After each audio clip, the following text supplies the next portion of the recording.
Do you think that we're headed for a bubble? It's definitely a little overheated right now. I worked at a company in the dot-com bubble boom.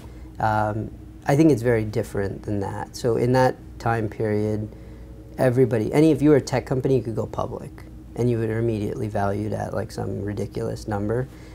We don't see that right now. The public markets haven't sort of lost their mind. So I think when they lose their mind, then I would be willing to say that there's a bubble. I think right now there's, early stage, there's lots of people jumping in thinking they can be like the next big VC. I think a lot of them will lose their money, there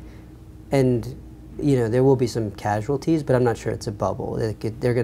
They'll sort of quietly die and go away, and you'll never hear of them.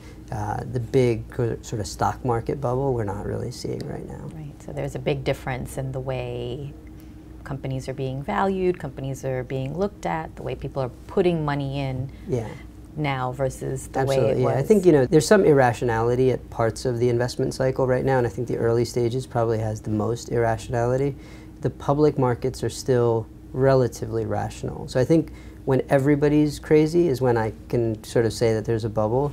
Right now, and especially when the public markets do it. But right now, it's sort of, I think, mostly relegated to maybe early to mid-stage investing, and even pockets of that.